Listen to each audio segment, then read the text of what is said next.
বর্ষায় অরণ্য পর্যটন আগামী দিনে দেখাবে নতুন দিশা পূর্ব ডুয়ার্সে।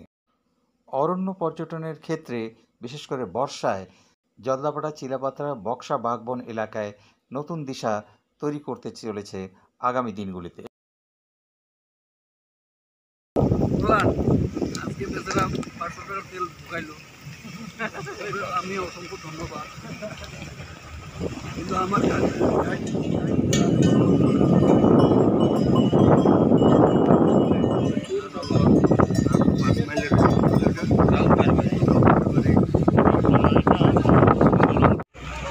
বর্ষায় অরণ্য পর্যটন আজ শেষ এবং তৃতীয় দিন।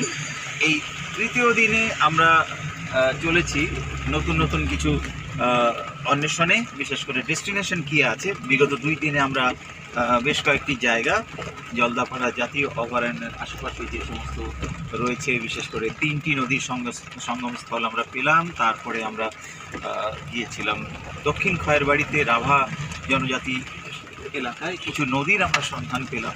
তো এরকম নতুন নতুন কিছু বিষয় উঠে এসেছে এবারের অরণ্য পর্যটনে। আমরা দেখব আজকের শেষ অর্থাৎ তৃতীয় দিনে কি আমাদের নতুন অন্বেষণ। সঙ্গে থাকুন। চলতে চলতে আমরা পৌঁছে গিয়েছি ভারত ভুটান সীমান্ত জায়গা একটি। টোটোপাড়া যাওয়ার পথে দূরে দেখতে পাচ্ছেন যে পাহাড়, টোটোপাড়া পাহাড় যেটা বলা হয়ে থাকে, এবং সেই লম্বা পাহাড় এক প্রান্ত থেকে আরেক প্রান্ত, সেটা ভারত ভুটান সীমান্তকে নির্দেশিত করে। এই পাহাড়ের কোলে যে মেঘ, এই মেঘকে দেখে একটা যে কোনো মানুষের মন গুনগুন করে উঠবে হেমন্ত মুখার্জির সেই গান, হেমন্ত মুখোপাধ্যায়ের সেই গান, ওগো মেঘ তুমি উড়ে যাও কোন ঠিকানায় বলো না আমায়। 90 দিনে বন্ধ বলে আর কোনো জিনিস আমরা না মুখে আনতে চাই না বলতে চাই। এই কথাটা আমরা শেষ করবো একদিন না একদিন।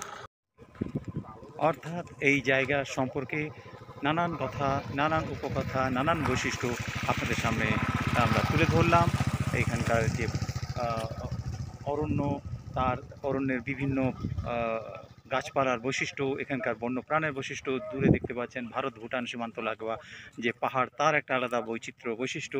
এই নদীর বেড, এটাও একটা, এখান দিয়ে হাঁটার একটা আলাদা অনুভূতি। দূরে দেখতে পাচ্ছেন তোরসা নদী, অর্থাৎ এই তোরসা নদীতে অনেক অনেক ছোট বড় নদী এসে মিলিত হয়েছে। তোরসা নদীর উৎপত্তি হয়েছে তিব্বতে, তিব্বত থেকে এসে মানচু, নামচু এই নাম দিয়ে ভুটান হয়ে ভারতে প্রবেশ করেছে, এবং সেই আন্তর্জাতিক নদী পরবর্তীতে আমাদের তোরসা, কুচবিহার হয়ে, অসম হয়ে এবং ব্রহ্মপুত্রে মিলিত হয়েছে এবং প্রতিবেশী দেশ বাংলাদেশে চলে গেছে। অর্থাৎ অনেক অনেক কিছু বৈশিষ্ট্য এই এলাকায় রয়েছে ডুয়ার্সের, পূর্ব ডুয়ার্সের বিভিন্ন জায়গায়। সঙ্গে থাকুন, আসছি ফিরে পরবর্তীতে।